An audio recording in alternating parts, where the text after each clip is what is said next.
Coucou les amis, alors une petite vidéo là pour vous montrer un petit peu l'étendue des dégâts. Là je suis en vacances depuis quelques temps en Bretagne et le réchauffement climatique il se matérialise essentiellement par un manque d'eau ici. Outre les fortes températures, on a atteint quand même le 43 degrés dans pas mal de villes en Bretagne, notamment ici pour le coup. Ce qui est plus embêtant c'est la sécheresse. En fait il pleut pas depuis très longtemps, on a eu très peu de pluie durant l'hiver en Bretagne et il pleut toujours pas. Et alors le problème c'est que quand il ne pleut pas en Bretagne, et comme ailleurs d'ailleurs, vous manquez énormément de ce que l'on appelle l'eau verte, c'est-à-dire l'eau qui va alimenter les sols, qui vont permettre aux plantes tout simplement d'exister, et puis notamment aux arbres. Alors vous voyez, je vais vous donner quelques exemples là des dégâts que ça fait, le manque d'eau notamment en Bretagne pour des espèces qui ne sont pas adaptées à ce manque d'eau, comme les prunus ici. Vous voyez en fait cet arbre là du coup perd ses feuilles, quasiment plus rien, et c'est pas le seul.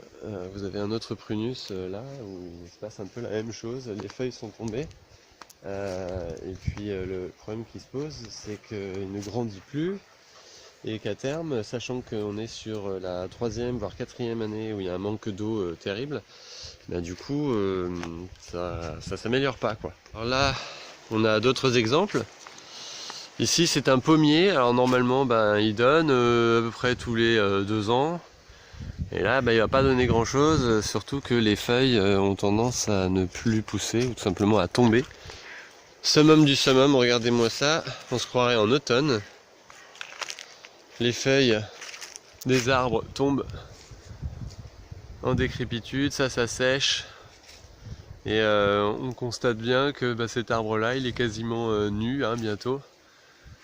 Et c'est pareil pour le sol qui est complètement grillé. Et ici normalement on a une pelouse qui est bien verte. On est quand même en Bretagne, donc normalement même l'été on a un petit peu d'eau quand même. Et surtout on a des recharges liées en fait à l'hiver. L'hiver ou au printemps il a bien plu généralement. Là on a que dalle. Et le problème c'est que ça fait plusieurs années de suite. Et quand ça fait plusieurs années de suite que vous vous retrouvez avec un manque d'eau, vous vous retrouvez avec des pelouses comme ça, avec des arbres comme ça, avec des feuilles partout.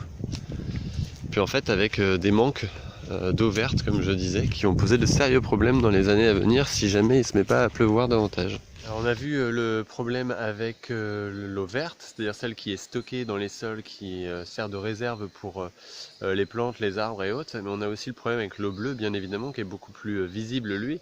Là, si on prend cet exemple-là, on a un petit ruisseau qui est normalement bien plein à ce moment-là de l'année, enfin pas à ce moment-là, pardon, mais durant toute l'année. Et quand il n'y en a pas, ou quand il y en a peu, en fait... on a au moins un filet d'eau ou quelque chose qui permet d'alimenter ensuite l'étang qui est à côté. Et là on se rend compte que même les plantes qui sont habituées à ce petit monde aquatique, elles sont en train de crever tout simplement, petit à petit. Et vous voyez, ça se poursuit partout. Là on a un ruisseau à l'état de mort total. Et le problème c'est pas tant qu'il n'y ait pas d'eau à ce moment là, c'est plutôt le problème du nombre de jours sans eau. Et là en l'occurrence on en est quand même à près de 1 mois. Ça fait 1 mois que ce petit ruisseau là est vide, entièrement vide.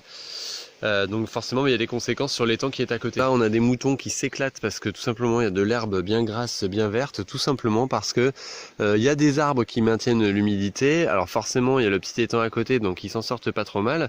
Par contre ce qui est intéressant c'est de se rendre compte que plus l'herbe est haute, plus le sol est frais, conserve du coup cette fameuse eau verte dont on parlait, même si l'eau bleue derrière n'existe plus. Et alors ce qui est valable pour la population de moutons ici, c'est qu'ils auront toujours des herbes grasses si on les laisse comme ça régulièrement venir de champ en champ, si on les change régulièrement sur des petites propriétés avec des arbres aussi dans les champs, de manière à conserver là aussi de l'ombre, de la fraîcheur, etc. Et puis eux pendant ce temps-là ils vont engraisser, et l'agriculteur soit il maintient cette prairie l'an prochain, soit il fait autre chose, mais en tous les cas, il y aura toujours plus ou moins de l'humidité ici, alors que pourtant, on est juste à côté de ce ruisseau qui était à sec tout à l'heure, et à côté de l'étang, qui lui, vous allez le voir, est à un niveau bien bas. Et là donc c'est pareil, le but c'est d'imiter la forêt pour que nos sols se maintiennent le plus possible, et on se rend compte que quand on a une forêt ou un bois vivant, mais en fait la végétation est exubérante.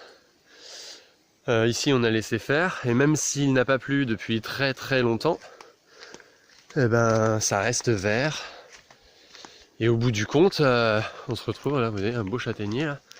Eh ben, eux ils perdent pas trop, enfin moins en tous les cas leurs feuilles. Alors c'est forcément le ruisseau, on le voit en contrebas, hein, c'est toujours pas ça. Mais par contre, ce qui est sûr, c'est que le vert aux alentours du bois et dans le bois, ben, ça marche. Alors que les arbres qui sont isolés dans les jardins ou au milieu de certains champs qui sont exploités par les agriculteurs en intensif, et ben, au bout du compte, ils perdent leurs feuilles. Ils perdent tout d'ailleurs. Donc voilà l'étang en question. Et on se rend compte que c'est une jolie étendue. Il n'y a plus un seul animal dessus. Parce que tout simplement, il n'y a plus assez d'espace. Les poissons se réduisent parce que les pêcheurs pêchent tout ce qu'il faut. Puis là, on se rend compte que, ben, à la limite, voilà. Hein. Normalement, hein, l'étang, il va jusqu'aux arbres. Donc en principe, toute la partie verte que vous voyez là, elle est censée être occupée par les eaux. Jusqu'à ce niveau-là, où vous avez ces magnifiques petites fleurs violettes, qui fait le bonheur ici des abeilles. Et ces petites fleurs violettes, on en voit que très rarement. Vous avez vu les roseaux là qui sont tout secs. Normalement, ils ont les pieds dans l'eau. Et là, eh ben, on se retrouve avec toute une partie là. Je compte bien ouais, 10-12 mètres en moins. Et alors le problème, c'est que vous avez vu le ruisseau, normalement, on a vu tout à l'heure, il est censé arriver à cet endroit-là et alimenter ensuite l'étang. Et ben du coup là, il n'arrive pas. Il n'y a pas d'arrivée d'eau. Donc lui, ben, petit à petit, il se réduit en volume. Et alors le problème qui se pose, c'est que à l'autre bout là-bas, il y a un barrage. Et le barrage, il alimente en eau potable une ville de 10 000 habitants. Dinan, pour ne pas la nommer, en Bretagne. Donc quand ça se réduit à ce point-là, à un moment donné, ça pose 2-3 soucis. Sachant que ben, vous avez deux retenues qui sont derrière au fond là-bas, et une autre, on va les voir juste derrière, qui sont quasiment à vide également, et qui n'alimentent plus non plus, il n'y a plus d'interconnexion avec cet étang-là. Donc voilà, ça c'est les effets du manque de pluie depuis l'an dernier, et en fait en vrai depuis au moins 3 ans. Ça veut dire qu'en gros on se retrouve avec pas assez de pluie l'hiver, très peu de pluie au printemps, et puis pas du tout de pluie ici depuis plus d'1 mois. Ça fait exactement 1 mois et demi qu'il n'a pas plu. On est en Bretagne, je vous rappelle, donc voilà, on a ici une situation où les gens, les installations ne sont pas adaptées aux effets du réchauffement climatique. Et là, malheureusement, c'est un exemple frappant, mais ça va pas aller en s'améliorant, on le sait tous. Alors j'aime bien cet endroit parce que c'est un petit endroit tranquille là, dans le bois pour se reposer, profiter de la belle vue. Derrière, on vous met un panneau, alors c'est écrit à l'envers du coup de ce que vous voyez, mais c'est marqué chute, rêvez, genre installez-vous, etc. Puis en fait, ce qu'on est censé voir, c'est une jolie vue de l'étang de retenue qui est à côté et qui est censé alimenter l'autre qu'on a vu tout à l'heure. Et en fait, ce qu'on voit, c'est plutôt les effets de la chaleur, mais surtout de la sécheresse. Normalement, il y a de l'eau jusqu'ici, jusqu'à nos pieds. Donc on est censé, en principe, de là avoir de l'eau. Et à la place, regardez au fond, hein, on a de la vase d'abord ici, et de l'herbe tout au fond, jusqu'au bout. Et là, un petit peu d'eau, un peu plus là-bas au fond.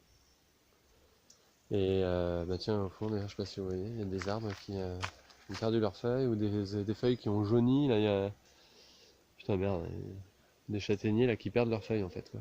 Et un bouleau là-bas aussi, les feuilles sont jaunes. Il y en a plein au sol, on se croirait en automne, enfin, c'est un vrai scandale.